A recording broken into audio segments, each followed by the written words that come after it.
happy Wednesday. So, Tara, you were out of town for a couple of days and you didn't really miss anything. There was not a whole lot going on. All we heard on repeat was about Biden, of course, and whether or not he should stay in the race. It's like literally what every news media organization is stuck on. And I did get a lot of good clips. So there's going to be a ton of clips I'm sharing today on the podcast because I just want to highlight how absurd our media and government are being with this whole Biden situation. It's like you feel like you're in a movie. It's absolutely insane. But the big story was Biden did an interview with George Stephanopoulos where his whole demeanor and the way he was talking and everything just confirmed that he's old and not fit to run. But old man Biden just doesn't see it that way. He was like in complete and utter denial to the point where even George Stephanopoulos like called him out on it and was just kind of like, you know, this is what's happening. And Biden was absolutely refusing to hear it. So I'm going to play a clip. It's a lengthy clip, but it really sums up how the interview went and how Biden is not going to go easy. So listen to this. And if Chuck Schumer and Hakeem Jeffries and Nancy Pelosi come down and say, we're worried that if you stay in the race, we're going to lose the House and the Senate, how will you respond? I go into detail with them. I've spoken to all of them in detail, including Jim Clyburn. Every one of them. They all said I should stay in the race. Stay in the race. None of the people said I should leave. But if they do? Well, it's like, we're not going to do that. You sure? Well, yeah, sure. Look, I mean, if the Lord Almighty came out and said, Joe, get out of the race, I get out of the race, the Lord Almighty's not coming down. I mean, these hypotheticals, George, if it's not that hypothetical anymore. I grant that they have not requested the meeting, but it's been reported. I've met with them. I've met with a lot of these people. I've talked with them regularly. I had an hour conversation with Hakeem. I had more time with them than Jim Clyburn. I spent time with many hours off and on the last little bit with Chuck Schumer.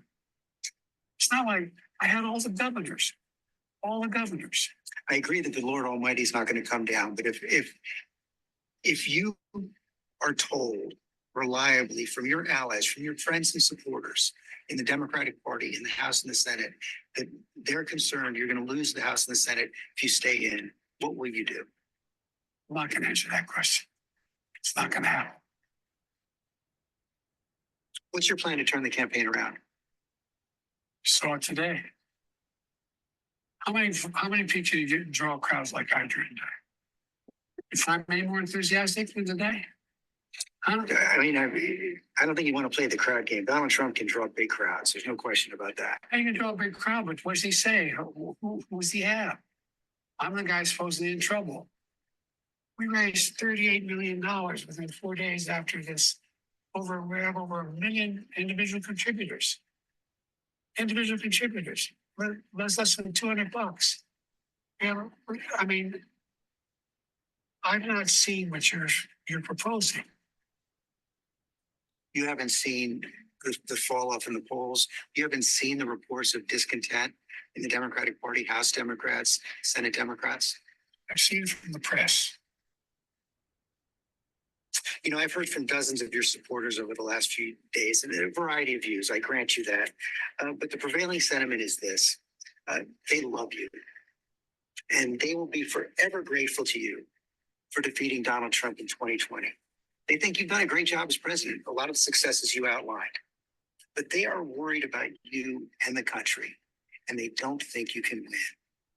They want you to go with grace, and they will cheer you if you do. What do you say to them? I say the vast majority are not where those folks are. I don't doubt there's some folks there. Have you ever seen a group at a time when elected officials running for office aren't a little worried? Have you ever seen that? I've not. Same thing happened in 2020. I don't know, man, what's he going to do? He may bring me down. He may. Mr. President, I've never seen a president 36% approval get reelected. I've never seen a president with 36% approval get reelected. Uh, oh my I mean, God. it's almost sad if he didn't destroy our country, but he's like in total denial. Yeah, And then 100%. that, like he was like mumbling the whole time, especially in the beginning. He's doing that weird like whisper grumble thing. And I feel like it's very typical of dementia patients where they'll get like that. They'll get mad and defensive and just refuse to listen to what the people around them are saying. And it's like he's absolutely refusing to gracefully bow out. So, do you think they're going to like take him out? I mean, that's Oh, what I'm kind of wondering. yeah. I'm sorry, but there's no way. I don't know. At some point is going to be taken out, whether it is before the election or after the election, it's going to happen.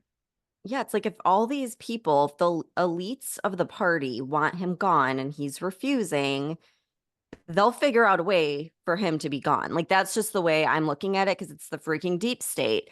But I love in the interview how he gets flat out like called out for not drawing in crowds. It's like no one can beat Trump on crowds. And why would he even say that? It's like he's either not being coached or he can't remember on the talking points. Like it's just absolutely ridiculous. But I want to play one more clip from that interview because this is where Biden's asked about the future and whether or not he can handle 4 more years. And I think it's a great question because everyone keeps talking about whether or not he can make it to the election. But in this interview, he's actually being called out on, okay, let's say you make it to the election, can you stay in and handle it for 4 more years? So let me play his response. These are about the future, not the past. They're about tomorrow, not yesterday. And the question on so many people's minds right now is, can you serve effectively for the next 4 years?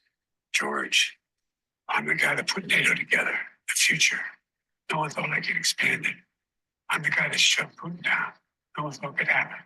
I'm the guy that put together the South Pacific Initiative with AUKUS. I'm the guy that got 50 nations, not only in Europe, outside of Europe as well, to help Ukraine. I'm the guy that got Japanese to expand their budget. So I mean, these and George, I'm the guy that put NATO together. What? I almost spit out my coffee during that part. I mean, it's like I played that clip and watched that part of the interview over and over again because I'm like, am I missing something? I feel like all he's doing is reinforcing how he got us into this war with Ukraine, but he's like highlighting it as a success. Like he's flat out saying like he expanded NATO, He but said he that's created NATO. yeah, like it's so crazy. And I mean, this is supposed to be to help him after that debate performance. And all it did was reinforce that he has no fucking idea what's going on. I mean, it's so bad at this point. I'm surprised that he even got through that interview without falling asleep, number one. And yeah, he was the defiance and the defensiveness that is so classic dementia. And you know what this reminded me of? It's like when elderly people are beyond the point of safely driving and their family tries to convince them not to drive anymore and like hand over the keys, but instead they double down and they get all angry and defensive and they insist that they can still drive perfectly fine even though like they can barely back out of the driveway, and like everyone holds their breath every time grandpa gets in the car because he's going to cause like a 9 car pileup or crash into a group of pedestrians on the sidewalk. And it's like the Democrats are trying to take away his keys, but he's got this death grip on them and he's just going to keep on driving the fucking car. Yeah, it's exactly like that. It's really sad to watch, but I don't feel bad because I mean, again, this man has destroyed our country for the past 3 years. So then, in addition to that interview, he calls in to his buddies at MSNBC's Morning Joe. And this interview, it sounds like they went ahead and hopped him all up on adrenaline again. So just listen to how this clip played out. which is not going to move away from me as an average voter. And again, I'm here for two reasons, pal. One, to rebuild the economy for hardworking middle class people, give everybody a shot. Just a straight shot. Everybody gets a fair chance. Number one. Number two, remember all this talk about how I don't have the black support. Come on, give me a break. Come with me. Why? Why? I'm getting so frustrated by the elite. I'm not talking about you guys, but about the elite in the party who they know so much more. But if any of these guys don't think I should run against me, go ahead, announce the president. Challenge me in the convention. So she starts laughing like at him during the interview. And she like kind of catches herself. Like it seems like so he called in on the phone. So he's probably reading a script. So Of that's course. probably why he sounded like he could string a sentence together. But what the hell is he talking about? And then it sounds like he sets it up perfectly for someone to step up and challenge him at the DNC, doesn't it? Like it's kind of Yeah, strange. he was clearly reading that, by the way. Yes. There's no way he wasn't reading that. And you're right, it was a phone interview.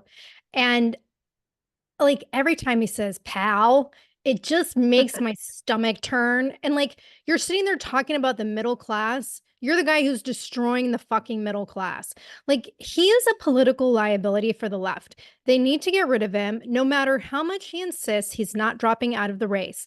Like someone from the left is going to have to dress up like the Lord Almighty and be suspended from Biden's bedroom ceiling and wake him up in the middle of the night whispering, Joe, get out of the race. Like Okay, whatever KJP it has takes. a new role now.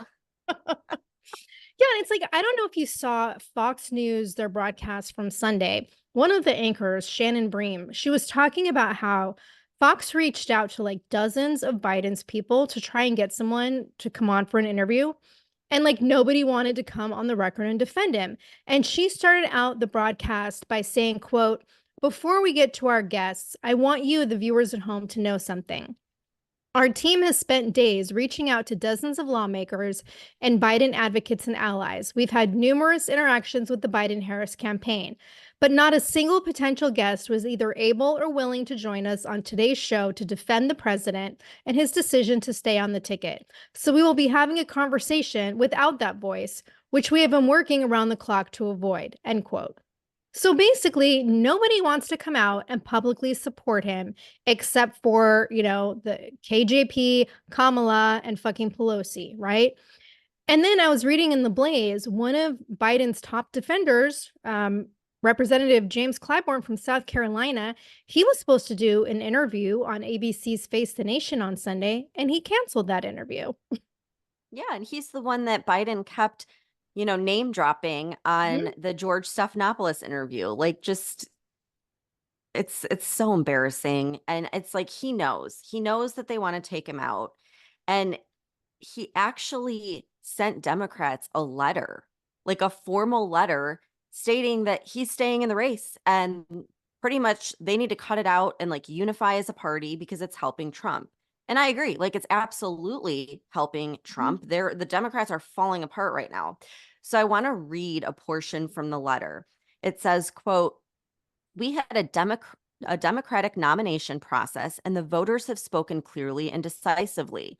I received over 14 million votes, 87% of the votes cast across the entire nominating process. I have nearly 3,000 delegates, making me the presumptive nominee of our party by a wide margin. This was a process open to anyone who wanted to run. Only 3 people chose to challenge me. One fared so badly that he left the primaries to run as an independent. Another attacked me for being too old and was soundly defeated. The voters of the Democrat Party have voted. They've chosen me to be the nominee of the party. Do we now just say this process didn't matter, that the voters don't have a say? I decline to do that. I feel a deep obligation to the faith and the trust the voters of the Democratic Party have placed in me to run this year. It was their decision to make, not the press, not the pundits, not the big donors, not any selected group of individuals, no matter how well-intentioned. The voters and the voters alone decide the nominee of the Democratic Party. How can we stand for democracy in our nation if we ignore it in our own party? I cannot do that. I will not do that," end quote. Holy shit. I agree.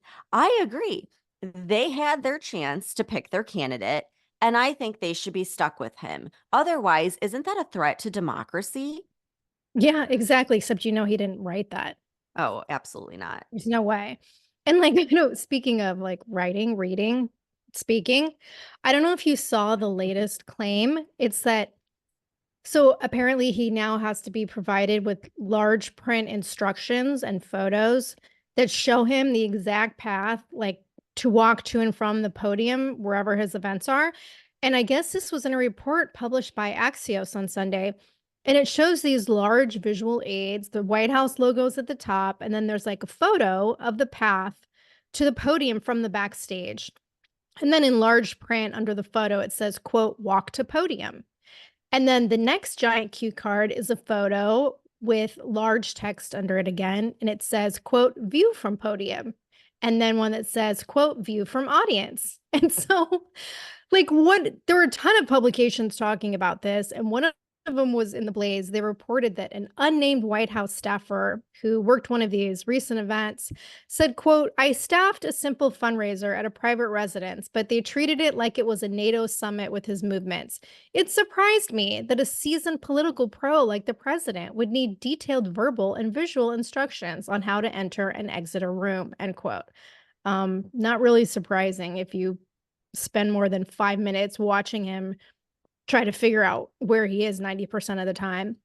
And then the Daily Caller reported that Peter Baker, he's the New York Times chief White House correspondent, and he reportedly had to start using a translation headset to understand Biden's mumbling, even when he's standing like less than 20 feet away from Biden, because that's the only way the volume is magnified enough when Biden starts to, trail off his words and get all whispery, which is so fucking creepy when he does that, by the way. And he does it all the All the time. time. I know. And he's either like screaming or he's whispering. There's like rarely an in between. And it's like for the last 2 weeks, what more and more attention is being called to Biden's inability to be the Democrat candidate. And the question is just when? When is he going to be removed? Right? Because it has to happen. And I was reading this very interesting article in the New York Post over the weekend, and it was talking about how the author of the article was saying he didn't think it's going to happen for at least 2 weeks because this week Biden's hosting the NATO summit in DC, and then next week is the RNC. And so they're saying he's not going to draw until the RNC is over because that's like a victory for Republicans. We'll just highlight their convention. And this guy was predicting that it'll happen either late July or early August. And he gave 3 possible scenarios. And he was like, number one, Biden withdraws from the campaign and then basically endorses Kamala to stay as the VP and then bring in a new presidential candidate. Or he resigns before his term is even over. Kamala automatically becomes the president, and then nobody wants to challenge her as, the incumbent, even though she would be an incumbent for what, like a couple months. And then the third option was, which we've talked about before, an open convention at the DNC where they pick new president and VP candidates. What I thought was interesting was this article pointed out how this third option could be used to create basically like a media distraction to deny Trump airtime, because the Democratic race would be like front and center in the news for most of August. And then in the end, the Democrat Party would come together, with this nomination pairing that like unifies the party and brings all the Democrats together again. And again, obviously, these are all theories, but I firmly believe that no matter how much Biden continues to say he's not bowing out of the race, the bottom line is he is not the one in control. He's the puppet. It's not going to be his decision. And it's all a matter of timing, but they're not going to allow him to continue, especially not for another 4 fucking years if they let him get through the election, which would be fraudulent because there's no way he could win anyway. Yeah. And I don't know why they keep acting like there's just no one else there. It's like RFK Jr. Like he is running. Like he is actively campaigning, and they act like he's not even there. They won't even acknowledge him, which is probably smart because if they did, people are going to be like, "Oh yeah, I'm going to vote for him instead of Biden." So I was listening to Megyn Kelly this morning, and there's another thing that came up with Biden.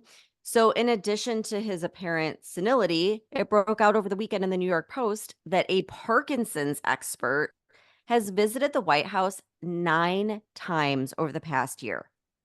And like this makes complete sense because when you see how he walks and stands, like he's so stiff. We saw it throughout the debate where he was like, I mean, just like standing there and it like wouldn't budge, wasn't blinking, nothing. And I knew someone with Parkinson's and their body movements were the exact same. The walking without moving your arms, your hands, like that stiff posture. But what I want to know is how the fuck has no one noticed this over the past year? Like, how has there not been anyone that's thought, wow, a Parkinson's expert has been frequenting the White House. Maybe we should look into it. Like, it's unbelievable. So there's that whole thing that now I'm sure the Democrats will start playing on, in addition to the fact that he has dementia. But Tara, you're going to love this one because one of the cringiest moments yet for KJP also happened. So I want you to listen to this clip and tell me what the fuck a big boy press conference is. After that, the president will hold a press conference. I guess a big boy press conference is what we're calling it, and take some questions from y'all. This week, President Biden will speak to national labor leaders of AFL-CIO, host the NATO summit to show the unprecedented strength of our alliance, hold a press conference, a big boy press conference, according to Justin Sigmund from Bloomberg. A big big boy boy. press conference. This is like literally something I would say to my 3-year-old son. Yeah, I mean, KJP is getting her ass handed to her by the press. And as much as I despise the libtard media, I give them credit for continually pushing for transparency on Biden's health issues. And it's very clear, like the White House has been trying to hide his true medical condition, whatever that may be. I'm sure it's more than one thing, but they've been fucking hiding it. And KJP is claiming that this is a personal attack. So I want to play this clip from Monday. That's what we do. And we understand that freedom of the press, we respect the freedom of the press. You heard me talk about this last week. I appreciate the back and forth that we all have. I try to respect you, and I hope you try to respect me.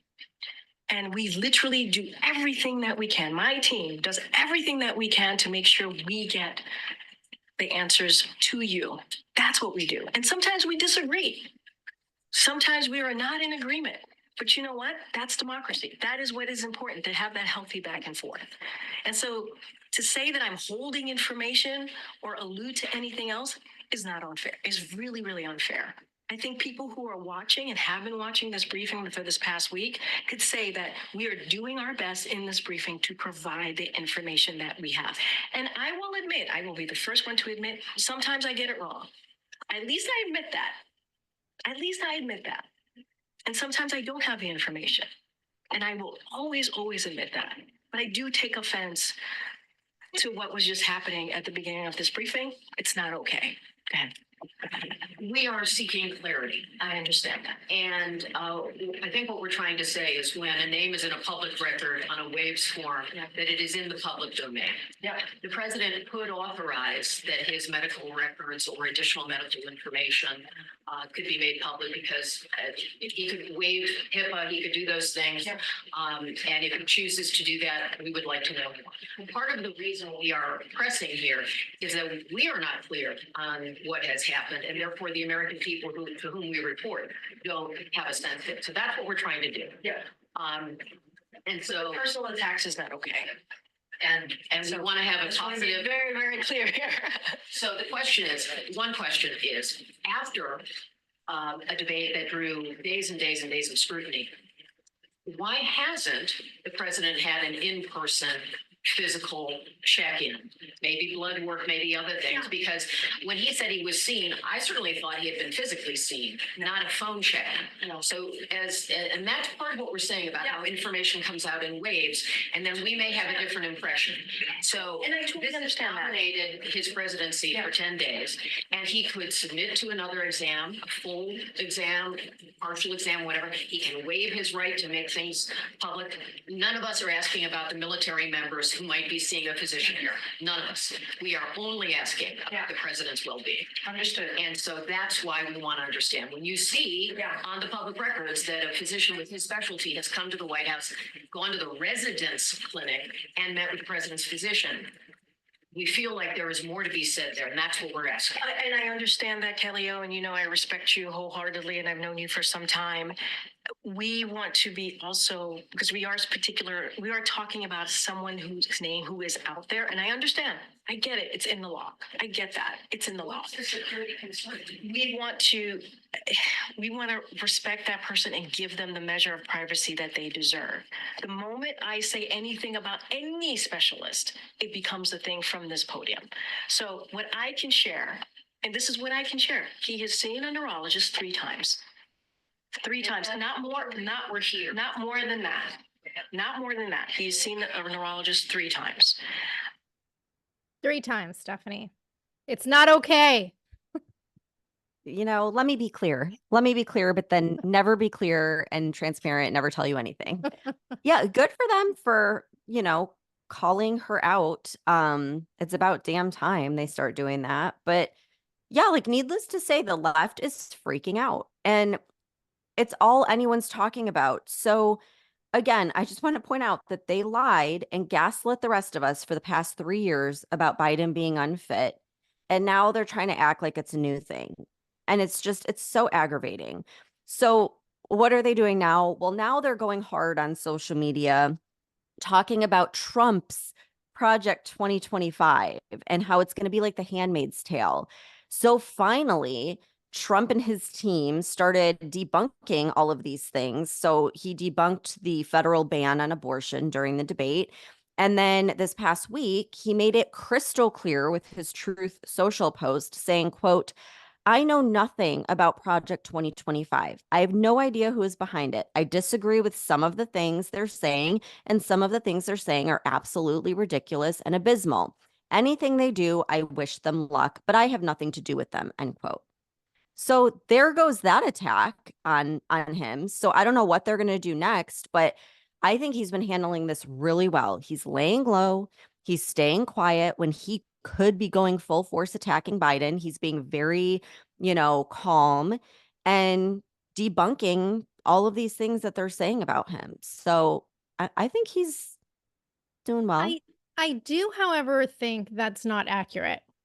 I think he knows about Project 2025. I think he knows exactly who's behind it. But that being said, he has made it clear from the beginning. Let me be clear. Oh my God, I sound like KJP.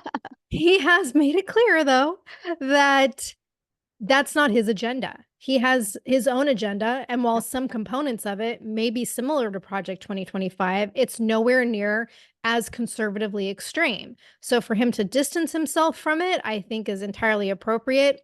But to say he knows nothing about it, I don't think that was the right thing to say, because I think he does know what it is. Yeah.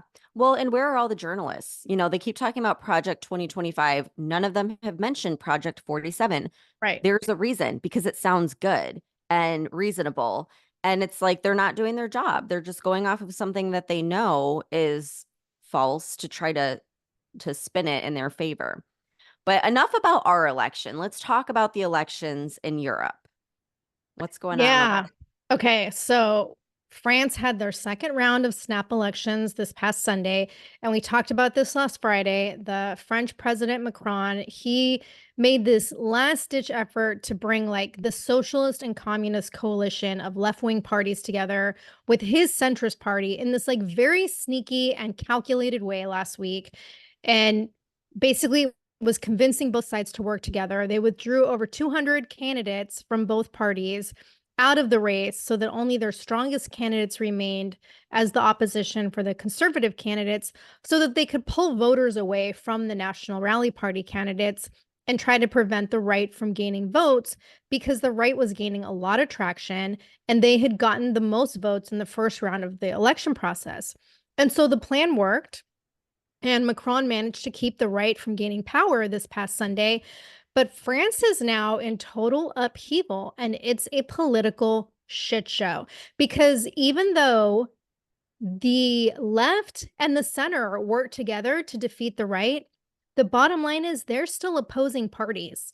And now the president, what he's done is he's helped the left-wing coalition gain a lot more power.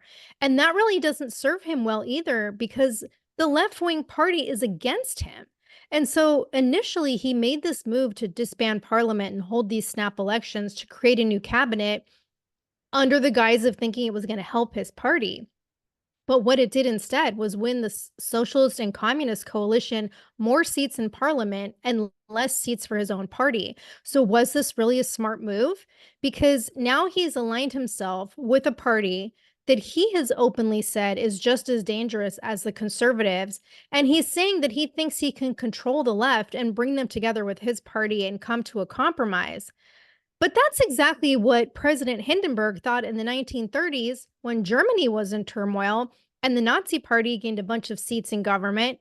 And what happened? They eventually became the largest political party in the Reichstag, and Hitler was made chancellor because the existing government thought that that's how they would be able to control him. But instead, that's how he rose to power. And so it seems to me like this is the start of the same type of thing with the same possibility of happening, except it's an opposite political narrative where instead of being about nationalism and getting rid of everyone who isn't French, it's the complete opposite because the left-wing party in France wants to do just that. They want to destroy French culture. They're very outspoken about it. They are completely in support of these massive like immigration policies that are way worse than ours in the US.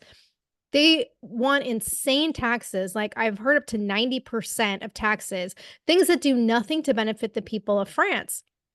And just from a common sense perspective, now the French government is just going to be even more ineffective, like more ineffective than our own fucked up clown show Congress.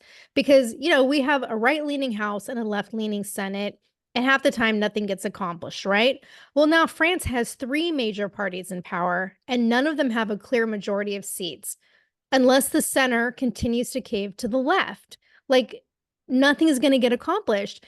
And the results of this election process are already wreaking havoc in France. Almost immediately, the left's largest force in the coalition, it's called La France Insoumise or France Unbowed. And they're calling for the president to resign and saying that they won't be compromising on what they want. During a speech, the leader of this party said, quote, "The president must bow and admit this defeat without trying to circumvent it. No subterfuge, arrangement, or combination will be acceptable," end quote. And then on Monday, the current French Prime Minister, Gabriel Attal, he handed his resignation into President Macron, who rejected it and said that he has to stay in power to basically reassure the public that France's government is stable. And meanwhile, more riots broke out in Paris on Sunday after the results of this second election were announced. Except this time, instead of rioting in protest because the right gained power, they were rioting in celebration of the left's victory. And it's like, it reminded me of when people in LA riot when the Lakers win a game. Like, it's behavior I don't understand and never will. But tens of thousands of protesters flooded the streets. An estimated 30,000 riot police were deployed throughout the country, over 5,000 riot police in Paris alone. There's video footage showing rioters throwing fireworks and smoke grenades at officers. Again, the same thing they did last Sunday, destroying government property, historical monuments, lighting shit on fire. So France is in trouble. And I want to point out that this is just giving us a clear example and a precedent for what could possibly happen in the United States. And so, as usual, I want to play a clip from Real AF because Andy Frisella is talking about how this is all on track with the global agenda for a one world government. It's kind of a long clip, but it's a good one. Now, put this in Americans' terms. This would be like a month out from the election. A new independent communist, some other third party comes in the election, right? And starts running, gains all of this steam out of nowhere. From the migrants. From the migrants, right? A voice of the people from that side. The election gets called, they get, a decent chunk, 25% of the vote. And they say, oh, we'll just give it to the other side. And that's how they automatically win. That's bullshit. It's complete bullshit, but that's exactly what they did there. It's exactly what they did. Well, French people better figure it out, dude, because these people ain't playing games. And you saying, I can't believe they did this. They're doing it. They're doing it, bro. And they intend to do it all the way. And they will remove the native populations to create a one race, world government. That is what they intend to do. They intend to eliminate the native populations of all of these places where all of these migrants are being imported into.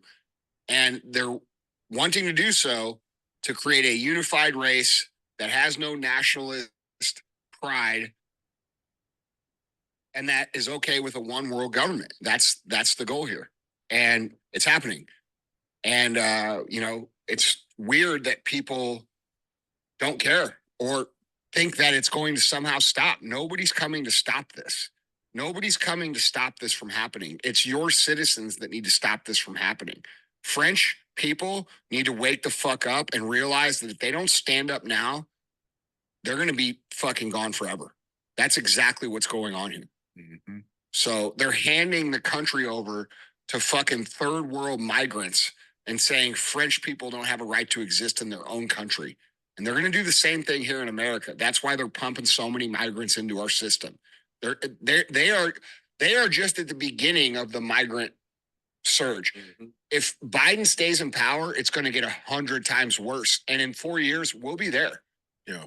Did you see that there was this bill that they've been trying to get passed called the SAFE Act, which basically it kind of reinsures the fact that no non-American citizen can vote in our federal elections. Yeah. Yeah, Biden just said, no, I'm not even going to look at it. Of course. Why would he? He's like, oh, well, we already have laws in place to protect that.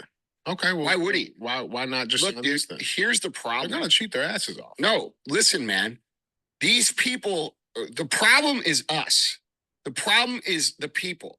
The problem is the people believing that these people are not serious in their goals and that someone is going to walk away from this and that they're just going to say, oh, you know what? It's politics as usual. Let us go away. That is not what's going to happen. It's not going to happen there. It's not going to happen here.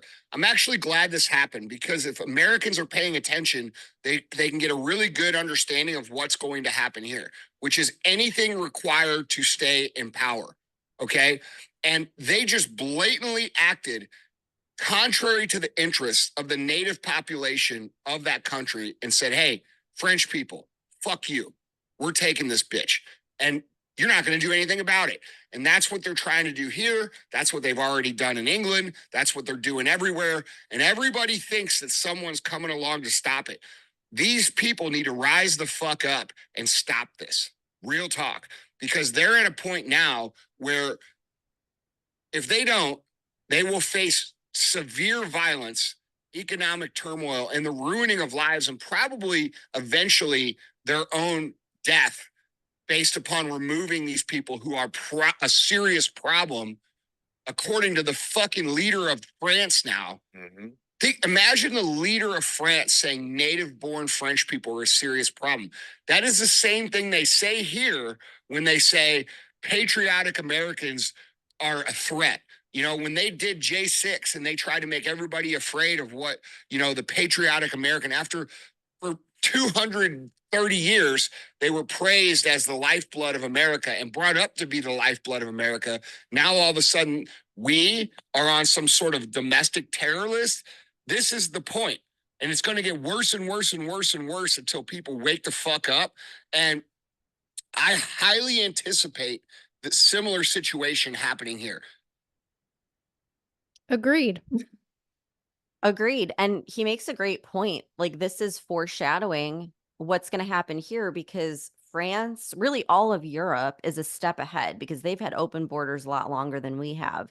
And so we're letting all these people in right now that's going to be next, where they start to get into political power. And it's scary. And like, speaking of the elections, and just what's happening here, it's already taking place. You have Elon Musk that retweeted this post that had a photo of a form from Arizona's AHCCS Medicaid office. And it said, the form says, quote, if you do not submit proof of citizenship, and we cannot acquire proof of citizenship from the Arizona Motor Vehicle Division or the statewide voter registration database, you will receive a federal only ballot, which has only federal races and no state, county, or local races and initiatives/referendums. So Elon Musk posts that and comments, Arizona requires proof of citizenship in state elections, but explicitly does not for federal elections. This is messed up. And it is. Like, it is so bad. And Arizona is a swing state. So, like, what I don't understand is there is proof right there. They always say there's no proof of election interference. This is proof of blatant election interference. Like, it's driving me crazy. How are they getting away with this shit?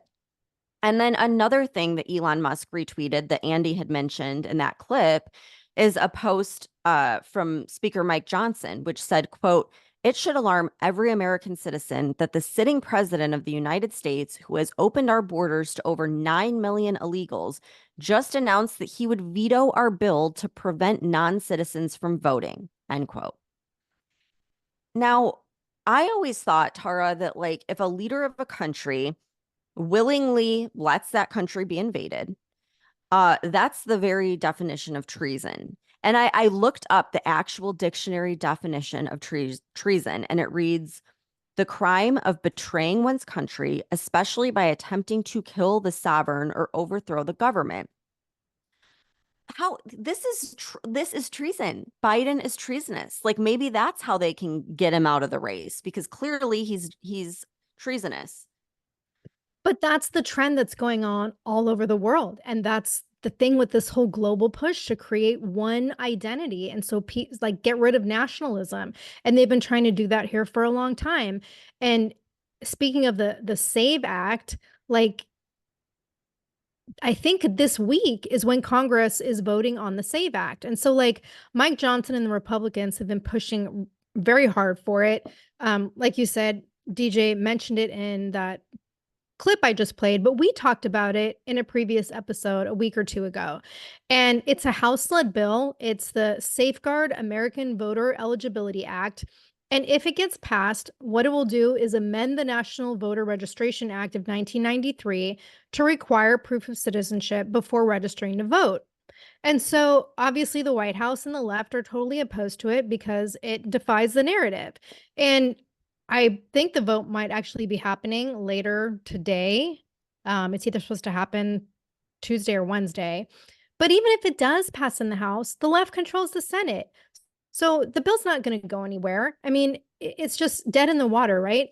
And the White House did put out a statement, and they said, quote, it's already illegal for non-citizens to vote in federal elections. It is a federal crime and punishable by prison and fines. The alleged justification for this bill is based on easily proven falsehoods. States already have effective safeguards in place to verify voters' eligibility and maintain the accuracy of voter rolls. This bill would do nothing to safeguard our elections, but it would make it much harder for all eligible Americans to register to vote and increase the risk that eligible voters are purged from voter rolls. The evidence is clear that the current laws prevent non-citizen voting are working as intended. It is extraordinarily rare for non-citizens to break the law by voting in federal elections, end quote. Now, I do want to point out that some Democrat leaders are pushing this by saying, oh, this bill is going to make it so that you can't use a driver's license to vote or a real ID to vote. You have to use your passport, which is bullshit. That's not what's in this bill. It just requires proof of citizenship and ID. So if you're a citizen and you have a fucking driver's license, you should already be registered anyway. And I do also think it was interesting, the Washington Examiner, they brought up this fraud database analysis that was done by the Heritage Foundation, which is this very conservative organization. We talk about them all the time. But I guess they sampled over a billion ballots, and they only found like 100 cases of non-citizen voting between 2002 and 2022. And so I'm 100% in support of this bill, but I think the real problem that we need to be focusing on right now is election fraud with how we vote, not with who can vote, because it's not going to change anything for this upcoming election in a few months. The focus needs to be on securing election integrity, because we already know election fraud is going to be rampant again this year. And it's just a matter of how much and how they're going to do it. And so I want to play one last clip from this same episode of Real AF, because Andy makes a very interesting and valid point about getting out and voting despite knowing that election fraud is going to take place. Listen, you don't have your family farm or your family property or your grandpa's land that's been in the family for 150 years. That's going to be fucking gone. Okay, because they're going to do exactly what they're doing in Canada and exactly what they're doing in the Netherlands, which is increasing the prices of all of the farming chemicals, all of the costs of living, fuel. They're taxing people differently. They're making it so people who live in ag areas cannot fucking produce food. If you cannot produce food, you cannot produce money to pay for the farm. If you cannot produce money to pay for the farm, or we own the farm, it doesn't matter. Okay, well, how are you going to pay the taxes on the farm? You see what I'm saying? And then all of a sudden they get all the land back. And that's how communism operates. And communism is targeting right now the rural community, and the rural community is completely oblivious to it. They're completely oblivious. How is there 250,000 registered hunters in Missouri that are not registered to vote? How is there 200,000 people in fucking Kansas that are registered hunters? How is that? Yeah, that's wild. You know, people have to get to you guys have to come to an understanding. Like, we have a duty to vote the way that we want to vote. And you may believe that the elections are compromised. I do as well, but I'm still going to vote, and I'm still going to try to get everybody else to vote, because I realize that if they steal and everybody votes, it's going to be hard for them to actually prove they didn't steal, which allows for us to at least have a card to play. Okay, so like, I don't want to hear this shit from all you dumb fucks about how voting doesn't change anything or this or that. Okay, maybe you're right. But the point is, are you going to ride up in your fucking tank and start shooting people? No. We need motherfuckers to vote so we can figure out what the fuck is going on. Yeah. Oh, they stole the election. Well, did you vote? No, they didn't steal the election. They didn't steal it. They just fucking won. That's right. And that's why and all these people keep saying that. And it's like, dude, it's almost like I think it's bots on the internet trying to discourage people from voting. I think that's real. Yeah. I think that's a lot of that too, man. Dude, not only should you vote, you should be bringing 4 or 5 people that you know weren't going to vote with you. You should make a day out of it. Make a caravan out of it. Get them together. Get some fucking cold beers. Go vote. Then go drink beer. Right. Like, fuck, dude, take a day off. Who cares? But it's important shit. And all of you guys who keep going around on the internet saying your vote's worthless. Okay, well, what are you going to do? You see what I'm saying? They want you to think they're not doing shit. No, that's what they want you to think. They want you to think you're. And if everybody votes and they still steal, what do you think's going to happen? There will be a fucking revolt. Mm-hmm. Okay, so go fucking vote. You know how I often like fuck up when I'm trying to play a clip and I don't start it at the right time? Well, this was one of those, because in the beginning, what he was talking about was how people, like a lot of Americans, are saying like they're just not voting. They're just not going to vote at all. And then you have all of like, you know, a lot of the hardcore gun rights people that are like, well, fuck it. You know what? I've got my guns. Let them come and take it. Right. And he was saying like, it's not going to be that way. They're not going to come knock on your door and take away your guns. They're going to tax the fuck out of you. They're going to make it so that you cannot support yourself. And eventually you're not going to be able to, you know, pay for your home. And even if you own your home, you're not going to be able to pay the taxes. And they're just going to come in and take your property, because that's how communism works. And so I agree 100% because I listen to so many people saying, well, fuck it, I'm just not going to vote. And like, we already know that there's going to be fraud. So what's the point in voting? And yes, there is going to be fraud. Like, I would bet my life on that, but I'm still going to fucking vote. I'm going to absentee vote from out of the country, but I'm still going to fucking vote. And everybody needs to get out there and do the same. Well, and that's the thing, like being from Illinois, people said that all the time. There were a ton of people that were right leaning that were like, well, I'm not going to vote because it's a blue state, because of Cook County, it's always going to be blue. And so it's like, well, yeah, that's why, because you aren't going and voting. If enough people are fed up, and I think this is one of those elections. And if you look, I saw someone post this on TikTok. It was like the map of the United States over the last 100 years. And it does flip. It does go from like mostly red to mostly blue to a 50-50 mix to then blue again and then red again. There is like a cycle. So it can change, but it's not going to change if everyone just assumes, well, it's just going to be Democrat because I live in Illinois or I live in California or I live in New York. Like now is the time it would change. I think people are fed up enough where if everyone actually went out there and voted, it could flip these states. We did it in Florida. You Yeah. can do it in a lot of other states as well. So I think it's a great point. And everyone just has to do it. Like this isn't like it's a non-negotiable. There's Yeah. too much on the line. So we'll keep everyone posted on what's going on with Biden and whether or not he's in the race, out of the race, whatever. And also, Trump is supposed to announce his VP pick over the next week. So hopefully we'll have that for you. If not Friday, definitely it should be out by Monday. So stay tuned. We'll keep you posted. And thanks for tuning in.